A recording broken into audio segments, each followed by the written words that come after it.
بسم اللہ الرحمن الرحیم۔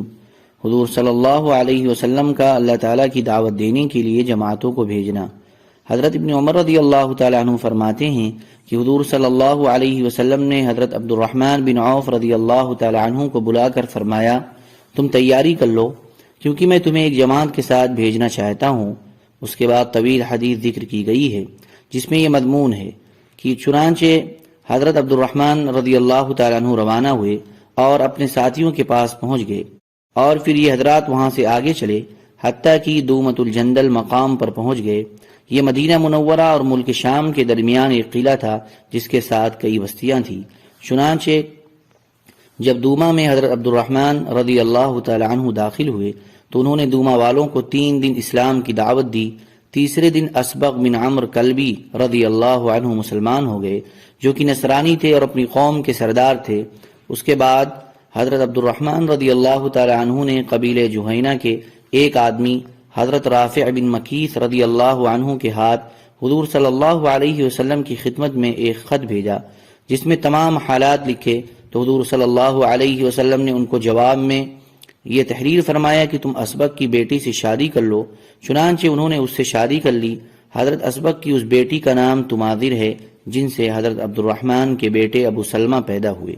حضرت محمد بن عبد الرحمن تمیمی رضی اللہ تعالیٰ عنہ فرماتے ہیں کہ حضور صلی اللہ علیہ وسلم نے حضرت عمرو بن عاص رضی اللہ تعالیٰ عنہ کو بھیجا تاکہ وہ عربوں کو اسلام کی طرف جلدی آنے کی دعوت دیں، چونکہ ان کے والد عاص بن وائل کی والدہ یعنی ان کی دادی قبیلے بنو بلی سی تھیں، اسی وجہ سے انہیں قبیلے بنو بلی کی طرف بھیجا۔ آپ اس خاندانی رشتے کی وجہ سے اس قبیلے کو مانوس کرنا اور اس سے جوڑ بٹھانا چاہتے تھے۔ حضرت عمرو علاقے جذام کے سلاسل نامی ایک چشمے پر پہنچے، اسی چشمے کی وجہ سے اس غزوے کا نام غزوہ ذات السلاسل مشہور ہو گیا۔ جب یہ وہاں پہنچے اور انہیں زیادہ خطرہ محسوس ہوا تو انہوں نے حضور صلی اللہ علیہ وسلم کی خدمت میں آدمی بھیج کر مزید مدد طلب کی۔ چنانچہ حضور صلی اللہ علیہ وسلم نے ابو عبیدہ بن جراح رضی اللہ تعالی عنہ کو مہاجرین اولین کے ہمراہ ان کے پاس بھیجا جن میں حضرت ابو بکر و عمر بھی تھے۔ آگے حدیث اور بھی ہے جو امارت کے باب میں انشاءاللہ آئے گی۔ حضرت برا رضی اللہ تعالیٰ عنہ فرماتے ہیں کہ حضور صلی اللہ علیہ وسلم نے حضرت خالد بن ولید رضی اللہ عنہ کو اسلام کی دعوت دینے کے لیے یمن بھیجا۔ حضرت خالد بن ولید کے ساتھ جانے والی جماعت میں بھی تھا۔ ہم 6 مہینے وہاں ٹھہرے۔ حضرت خالد رضی اللہ تعالیٰ عنہ ان کو دعوت دیتے رہے لیکن انہوں نے اس دعوت کو قبول نہ کیا۔ پھر حضور صلی اللہ علیہ وسلم نے حضرت علی بن طالب رضی اللہ عنہ کو وہاں بھیجا اور ان سے فرمایا کہ حضرت خالد کو تو واپس بھیج دیں اور ان کے ساتھیوں میں سے جو حضرت علی کے ساتھ وہاں رہنا چاہیں وہ رہ جائیں۔ چنانچہ حضرت برا رضی اللہ تعالیٰ عنہ فرماتے ہیں کہ میں بھی ان لوگوں میں تھا جو حضرت علی کے ساتھ ٹھہر گئے۔ جب ہم اہل یمن کے بالکل نزدیک پہنچے تو وہ بھی نکل کر ہمارے سامنے آ گئے۔ حضرت علی رضی اللہ تعالیٰ عنہ نے آگے بڑھ کر ہمیں نماز پڑھائی، پھر انہوں نے ہماری ایک صف بنائی اور ہم سے آگے کھڑے ہو کر ان کو حضور صلی اللہ علیہ وسلم کا خط پڑھ کر سنایا۔ چنانچہ قبیل ہمدان سارا ہی مسلمان ہو گیا۔ حضرت علی رضی اللہ تعالیٰ عنہ نے حضور صلی اللہ علیہ وسلم کی خدمت میں قبیل ہمدان کے مسلمان ہونے کی خوشخبری کا خط بھیجا۔ جب حضور صلی اللہ علیہ وسلم نے وہ خط پڑھا تو خوشی کی وجہ سے فوراً سجدے میں گر گئے۔ پھر آپ نے سجدے سے سر اٹھا کر قبیل ہمدان کو دعا دی کہ ہمدان پر سلامتی ہو، ہمدان پر سلامتی ہو۔ حضور صلی اللہ علیہ وسلم نے حضرت خالد بن ولید رضی اللہ تعالی عنہ کو بنو حارث بن کعب کے پاس نجران بھیجا اور ان سے فرمایا کہ قبیلہ بنو حارث سے لڑنے سے پہلے ان کو 3 دن اسلام کی دعوت دینا، پھر اگر وہ اسلام کی دعوت کو قبول کر لیں تو تم بھی ان کے اسلام لانے کو تسلیم کر لینا، اور اگر وہ اس دعوت کو قبول نہ کریں تو پھر تم ان سے لڑائی کرنا۔ چنانچہ حضرت خالد رضی اللہ تعالی عنہ مدینہ سے روانہ ہوئے اور قبیلے بنو حارث کے پاس پہنچ گئے تو حضرت خالد نے ہر طرف سواروں کو گشت کرنے کے لیے بھیج دیا جو یہ کہتے ہوئے اسلام کی دعوت دے رہے تھے، یا ایھا الناس اسلموا تسلموا، اے لوگو اسلام لے آؤ سلامتی پالو گے۔ چنانچہ وہ سب لوگ مسلمان ہو گئے اور جس اسلام کی انہیں دعوت دی گئی تھی اس میں وہ داخل ہو گئے۔ حضور صلی اللہ علیہ وسلم نے حضرت خالد کو حکم دیا تھا اگر قبیلے بنو حارث مسلمان ہو جائیں اور جنگ نہ کریں تو حضرت خالد ان میں ٹھہر کر ان کو اسلام اور قرآن و حدیث سکھائیں۔ چنانچہ حضرت خالد ان میں ٹھہر کر ان کو اسلام اور قرآن و حدیث سکھانے لگے۔ پھر حضرت خالد رضی اللہ تعالیٰ عنہ نے حضور صلی اللہ علیہ وسلم کی خدمت میں خط بھیجا جس کا مضمون یہ تھا: بسم اللہ الرحمن الرحیم، بخدمت جناب حضرت نبی رسول اللہ، من جانب خالد بن ولید، السلام علیکہ یا رسول اللہ ورحمۃ اللہ وبرکاتہ۔ میں آپ کے سامنے اس اللہ کی تعریف کرتا ہوں جس کے سوا کوئی معبود نہیں، اما بعد، یا رسول اللہ صلی اللہ علیہ، آپ نے بنو حارث بن کعب کی طرف مجھے بھیجا تھا اور آپ نے مجھ سے فرمایا تھا کہ جب میں ان کے پاس پہنچ جاؤں تو ان سے 3 دن جنگ نہ کروں بلکہ ان کو اسلام کی دعوت دوں، اور اگر وہ مسلمان ہو جائیں تو ان کے اسلام کو تسلیم کر لوں اور ان کو اسلام کے احکام قرآن و حدیث سکھاؤں، اگر وہ مسلمان نہ ہو تو ان سے جنگ کروں۔ چنانچہ جیسے اللہ کے رسول کا حکم تھا میں نے ان کے پاس پہنچ کر ان کو 3 دن اسلام کی دعوت دی اور ان میں گشت کرنے کے لیے سواروں کی جماعتوں کو بھیج دیا جو یوں دعوت دیتے تھے: اے بنو حارث، مسلمان ہو جاؤ، سلامتی پالو گے۔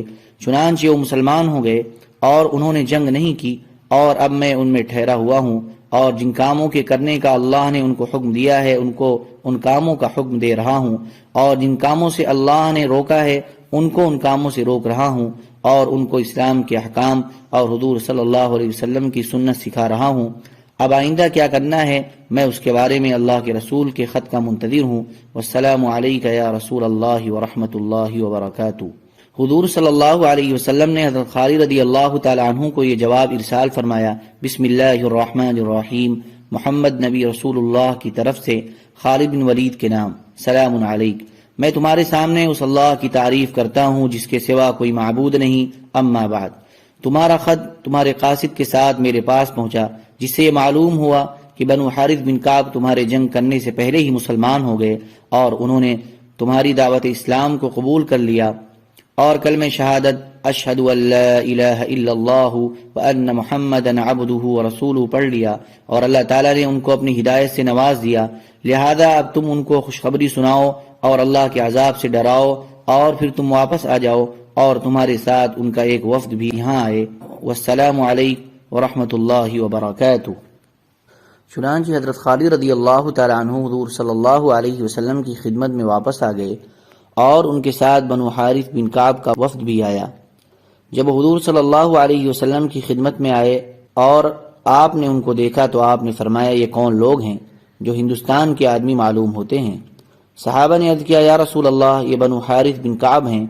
جب وہ حضور صلی اللہ علیہ وسلم کی خدمت میں پہنچے تو انہوں نے حضور صلی اللہ علیہ وسلم کو سلام کیا اور کہا کہ ہم اس بات کی گواہی دیتے ہیں کہ آپ اللہ کے رسول ہیں اور اللہ کے علاوہ کوئی معبود نہیں۔ آپ نے فرمایا: میں بھی اس بات کی گواہی دیتا ہوں کہ اللہ کے سوا کوئی معبود نہیں اور میں اللہ کا رسول ہوں۔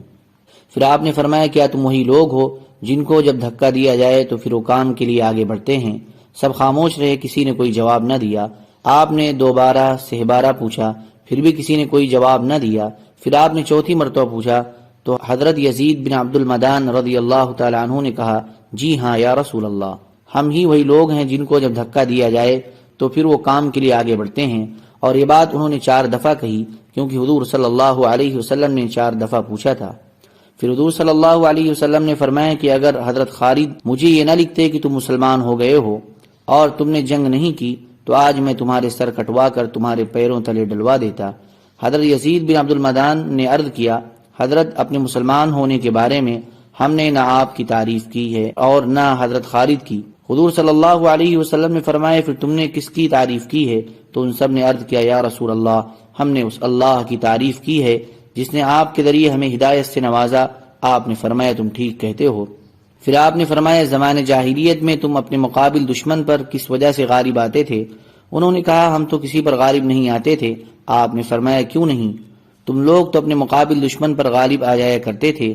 انہوں نے عرض کیا: یا رسول اللہ، ہم اپنے مقابل دشمن پر اس بات کی وجہ سے غالب آتے تھے کہ ہم متحد رہتے تھے اور ایک دوسرے سے جدا نہیں ہوتے تھے اور کسی پر ظلم کرنے میں پہل نہیں کرتے تھے۔